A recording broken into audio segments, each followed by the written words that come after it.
Good morning, Miss First Lady. How are you, Michelle Obama? Good morning, Tom, Joyner, and all the morning crew folks. How are you all doing? Doing Good real morning. good. Doing real good. Before I start, happy Mother's Day to you and Miss Robinson. Thank you so much, Tom. Thank you so much. I will pass that along to Grandma. Yeah. First We got to make Grandma. sure she is doing just fine. She's doing her thing. You know, she is happy and healthy. She gets out. She has her little lunches. She's got a little crew of ladies here that she'll meet with, and so she's doing just fine. She got an old school jam session on Friday nights. Absolutely. Do you all right. have plans for Mother's Day?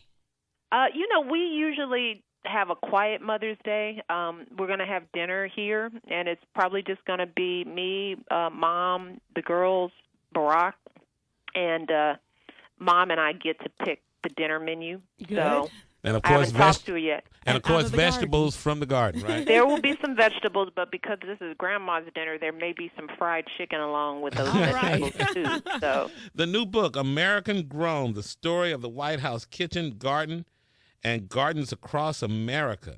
Yes. #1 on the New York bestseller list. Congratulations. Thank you so much. It's my very first book, and I'm so proud of it.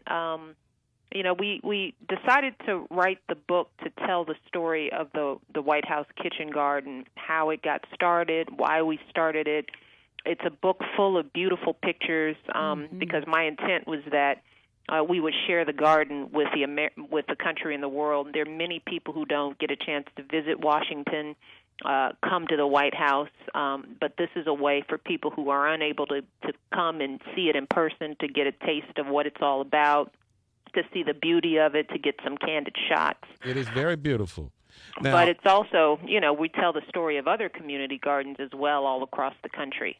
Now, in some of these shots, I noticed that Bo is posing with you, and I was wondering if this was Photoshop, because if I remember, that dog is kind of wild, and I could just see a dog like Bo digging up all those rutabagas, the radishes.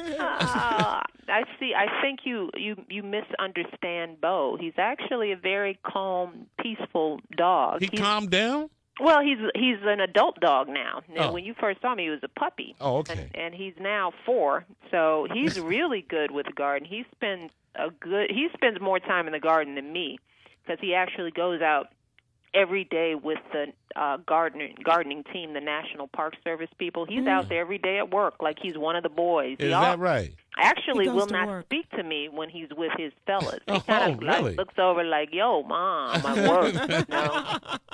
So he's very used to being around the garden, and he's really good. He walks through the path. He doesn't cut through the beds. He Yeah. doesn't dig up anything. So Oh, he's wow. actually... He has calmed Yes, down. indeed. He's grown. He's a grown-up. He's a big boy now. It's been 4 years. I noticed some of these pictures of you in the garden are pre-bangs. Yes. These were taken well before Bang, well before a whole lot of stuff going on. So And your yes. garden outfit is a little different from what I'm used to. Well, but I'm you from know. the country. But I am the first lady. I can't just, You can't put on the flop hat with the little visor and, and the I've gloves. I've got to be me. Now, the truth is I dressed up a little bit for the photos, but in some of those where, we're harvesting with the kids, you see I'm wearing my jeans, Yeah. I'm wearing my pants are rolled up, because I'm actually, when we plant, we really do it. We've got kids who are really involved. They help us. Yeah. Every planting season, we bring in kids from not just schools in the area, but we fly kids in from across the country who are doing great community gardens in their schools. Yeah. Kids help us harvest, so every season when we harvest, we bring in a group of kids, and we cook outside. And we What make about your really- kids? Are they? my kids are just like any kids. Anything their parents are doing is completely They don't want any uncool and uninteresting. Now, there are millions of kids around the country who would love to spend time with me in the garden. But those Sasha two Maria aren't are so not much. among those children. Did you have a garden as a kid growing up in Chicago? When I grew up, we lived in an apartment over my great-aunt's house, Mm-hmm. and she was a gardener.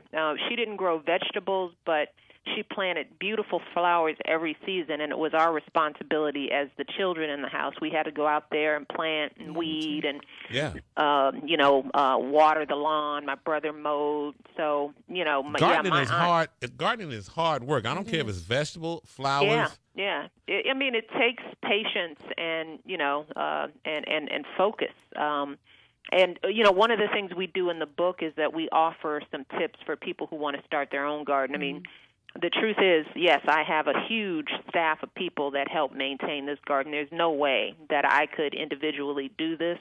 But we have stories of people who have planted container gardens on their back porches. They use raised beds on concrete and in the schoolyards, and they manage to make small plots, and they can really get a lot of produce. And that's really ultimately the story we're trying to tell. We're trying to remind people of our history of gardening, particularly in our communities. I mean, my grandmother and my aunts, that generation in Chicago, they tended one of the Victory Gardens. My mother told me in writing this book, she said, they grew up, there were like 7 kids in the family, and people didn't have a lot of money. So they got their vegetables from a Victory Garden that was planted in Woodlawn that my mother and my great-grandmother helped attend. And I didn't even realize that. But that's how, when you were poor, that's how you got your vegetables. Right. You had the vegetable man and the vegetable cart. My father used to work for one of these vegetable cart men, driving around the Woodlawn area, the Inglewood area where he grew up, and that's where they got their vegetables. And we've gotten away from that tradition. And then the next step is canning. The next step is canning. It was a whole nother thing.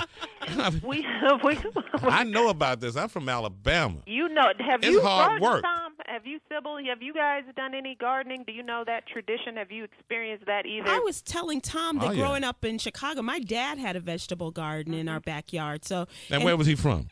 Arkansas. Okay. Yeah. Well, everybody black in Chicago is from the South. Yeah, exactly. Remember, that's where our summer vacations were. Right. People on the East Coast, they're going up north. We went south. Exactly. Everybody was like Mississippi, Alabama, South Carolina. That's our heritage. All of us have that. Absolutely right. Yeah. Absolutely right.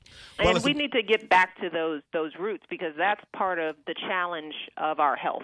We're getting away from fresh fruits and vegetables. We're not incorporating that stuff in our meals. When we do, it's not the freshest that it can be. It costs too much. That's one of the reasons why we're seeing just such high rates of childhood obesity. And we need to reconnect ourselves, our kids, and our communities to this whole gardening tradition, and it would go a long way to improving the health of our kids and our communities. This is going to be a great legacy you're leaving behind. Congratulations. Really. American grown. A great Mother's Day gift. I was going to say that. Absolutely. A great Mom's Day gift. 100% of the proceeds go to the National Park Foundation to help support community gardens and to help maintain the legacy of the White House Garden, so it's a part of the White House forever, which is my hope. Really nice. Bless your gardening heart. Thank you, guys. You have to come visit. I will. We would love to. We'd love to. Thank you so much, and happy Mother's Day once again to you and your mom. All right. Happy Mother's Day to all the mothers out there. We love you. Love you.